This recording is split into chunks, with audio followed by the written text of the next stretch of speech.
Right. ఇక ఇదే అంశంపై మనతో మాట్లాడడానికి సిద్ధంగా ఉన్నారు అందే సత్యం గారు, ప్రముఖ అనలిస్ట్, అలాగే సీనియర్ జర్నలిస్ట్ కూడా. నమస్కారం అండి సత్యం గారు. నమస్తే అండి. సత్యం గారు, ట్రంప్ ఎందుకు గ్రీన్లాండ్ను కొనాలని ఎందుకు ఇంత స్ట్రాంగ్గా, ఇంత పట్టుదలతో ఉన్నాడు? అంటే తను చెప్తున్నట్టుగా నేషనల్ సెక్యూరిటీ కోసం అంటారా, లేదు అని అంటే రేర్ ఎర్త్ మినరల్స్ కానీ అక్కడ ఎకనామిక్ ప్రాఫిట్ గురించి ఆలోచించి ఇలాంటి డెసిషన్ తీసుకుంటున్నాడు అనుకోవాలా? రెండవదే కరెక్ట్. రీసౌండ్ వస్తుందని నేను మాట్లాడుతుంటే please check it. Yes sir. అయితే ఓకే, గ్రీన్లాండ్లో రేర్ ఎర్త్ మెటీరియల్ గురించే అమెరికా ఆశ, అమెరికా ఆసక్తి, ట్రంప్ యొక్క ఆపేక్ష. ఎందుకంటే ఇవాళ 35 రేర్ ఎర్త్ మెటీరియల్స్లో 35 మెటీరియల్స్లో 25 మెటీరియల్స్ గ్రీన్లాండ్లో ఉన్నాయి అనేది అంచనాకు వచ్చారు. ఇటు యూరోప్కు తెలుసు, అటు అమెరికాకు తెలుసు. ఇది ఒక అంశం. రెండవది, చైనా నుంచి ఇవాళ అమెరికా ఆయిల్ ప్రొడ్యూసింగ్ కంట్రీస్ అన్నిటి చేతులు పెట్టుకొని భవిష్యత్తులో చైనా, రష్యాని ఇరికించాలని చూస్తుంది. ముఖ్యంగా చైనాని కంట్రోల్ చేయాలని చూస్తుంది. చైనాకు పెట్రోల్ లేదు, ఇతర దేశాల నుంచి దిగుమతి చేసుకుంటుంది ఎక్కువ. ఇవాళ చైనా దిగుమతి చేసుకున్నటువంటి వెనుజులాని అమెరికా ఆక్రమించింది. ఇరాన్ నుంచి దిగుమతి చేసుకుంటుంది, దాన్ని ఆక్రమించింది. రష్యా నుంచి దిగుమతి చేస్తుంది, దాన్ని కట్టలు చేయడానికి ప్రయత్నం చేస్తుంది. ఇరాన్ ఆక్రమించడానికి ప్రయత్నం చేస్తుంది. ఇట్లా పెట్రోలియం రిజర్వ్స్ ఉన్నటువంటి కంట్రీలన్నీ ఈ పాటికే సౌదీ అరేబియా, ఇరాక్, ఇరాన్ మీద కూడా పెత్తనం చెలాయిస్తుంది. కాబట్టి పెట్రోలియం రిజర్వ్స్ మొత్తం అమెరికాల చేతులు పెట్టుకొని భవిష్యత్తులో ప్రపంచంలో ఏ దేశానైనా కంట్రోల్ చేయాలి, ఏ దేశమైనా తను కమాండ్ చేయాలనేటువంటి దృష్టిలో అమెరికా ఉంది. దీనికి కౌంటర్గా అమెరికాని కంట్రోల్ చేసేటువంటి ఒకే ఒక వెపన్ చైనా దగ్గర రేర్ ఎర్త్ మెటీరియల్స్ ఉంది.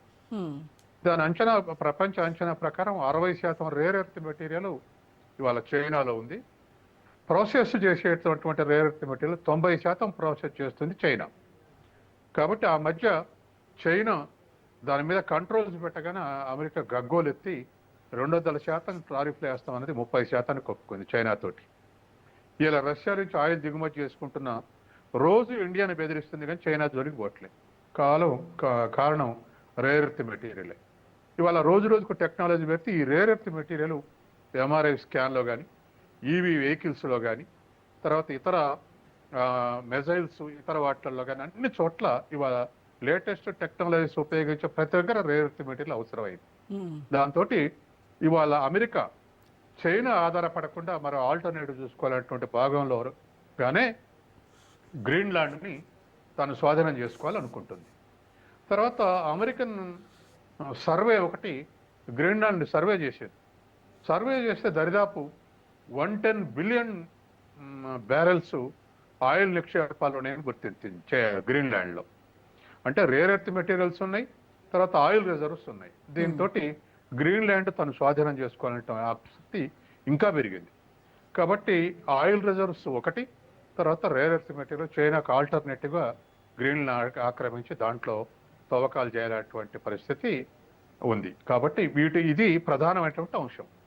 మరొక చిన్న అంశం ఏంటంటే 1951లో డెన్మార్క్కు, అమెరికాకు, యుఎస్కు ఒక ఒప్పందం ఉంది, అగ్రిమెంట్. ఏమిటంటే గ్రీన్లాండ్ని రక్షించుకోవటానికి, ఇతర దేశాల నుంచి రక్షించుకోవటానికి కామన్ ప్లాట్ఫామ్గా కొన్ని డిఫెన్స్ ప్లాట్ఫామ్గా ఉపయోగించుకుంటాయి. అప్పుడప్పుడు అమెరికా యొక్క యుద్ధ విమానాలు ఇతర అటువంటి వచ్చిపోతుంటాయి గ్రీన్లాండ్కు. అంటే ఎయిర్పోర్ట్లు అటువంటివి ఉపయోగించుకుంటుంది. కాబట్టి దాన్ని ఆసరా చేసుకొని మీరు గ్రీన్లాండ్ రక్షించలేరు, మేము 25 ఏళ్ల సంది దాన్ని జాగ్రత్త తీసుకోండి అంటున్నాం, మీరు తీసుకోలేదు కాబట్టి మేము తీసుకుంటాం. మేము తీసుకోవాలంటే మా దేశంలో కలుపుకోవాలి. కాబట్టి కలుపుకోవడం తప్పనిపిస్తే మీకు అమ్మేసేయండి, ఎంత కావాలన్నా యూరోపియన్ యూనియన్కు అని చెప్పేసి వాళ్ళ అమెరికా ఒక దురాలోచనతోటి గ్రీన్లాండ్ని స్వాధీనం చేసుకోవటానికి ప్రధాన ప్రాతిపదికలు ఇవి.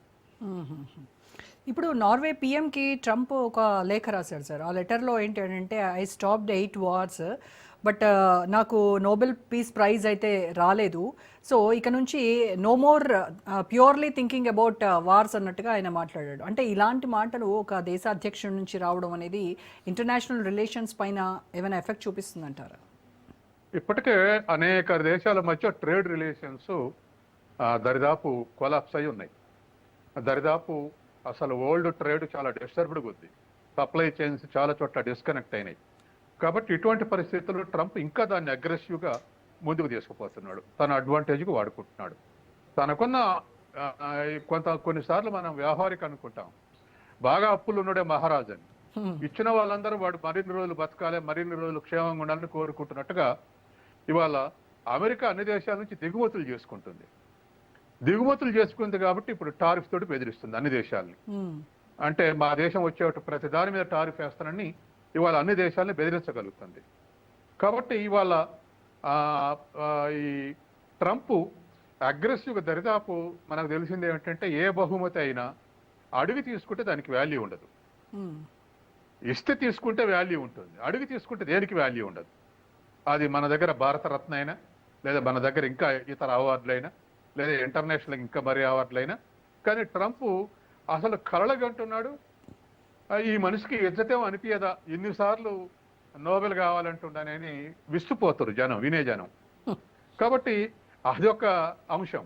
రెండవది, తను ఇవాళ ఉన్నటువంటి కండిషన్లో 78 years ఏజ్లో అసలు ఏమైనా డిస్టర్బ్డ్గా ఉండాలనే అనుమానాలు కూడా కొన్ని చోట్ల కొంతమంది సైంటిస్టులు అప్పుడప్పుడు మాట్లాడుతూ ఉన్నారు, ఇంటర్నల్గా అమెరికాలో కానీ బయట కానీ. ఈ పరిస్థితుల్లో తన వ్యక్తిగత దుందుడుకు వ్యవహారం ఇవాళ ప్రపంచపు ఒక పెద్ద సమస్యగా, అమెరికా కూడా ఒక సమస్యగా మారింది ఇవాళ. తర్వాత రెండోది, యూరోపియన్ యూనియన్ దరిదాపు 8 దేశాలు వ్యతిరేకిస్తూ స్టేట్మెంట్ ఇచ్చాయి. దానికి కౌంటర్గా అంటే 10% టారిఫ్లు విధిస్తున్నా, ఇది ఫిబ్రవరి 7వ తారీఖు నుంచి అమల్లోకి వస్తుంది. జూలై 1 కనుక మీరు సరెండర్ అయ్యి గ్రీన్ రావాలని అమ్మకపోతే 25% అమలు చేస్తామని చెప్పేసి ఇవాళ అది 50% కూడా భవిష్యత్తులో పెంచే అవకాశం ఉందని యూరోపియన్ యూనియన్ బెదిరించారు. బెదిరిస్తే యూరోపియన్ యూనియన్ చాలా అగ్రెసివ్గా బిహేవ్ చేసింది నిర్ణయాల. ఎప్పుడైతే 10% టారిఫ్ విధిస్తుందని ట్రంప్ అనౌన్స్ చేసిండో, వెంటనే 48 అవర్స్లో మెగాస్కర్ బ్లాక్ ఉంది, బ్రెజిల్, పరాగ్వే, ఉరుగ్వే 4 దేశాల బ్లాక్ ఉంది. ఆ బ్లాక్ తోటి ట్రేడ్ అగ్రిమెంట్ చేసుకున్నాయి విత్-ఇన్ 48 అవర్స్లో.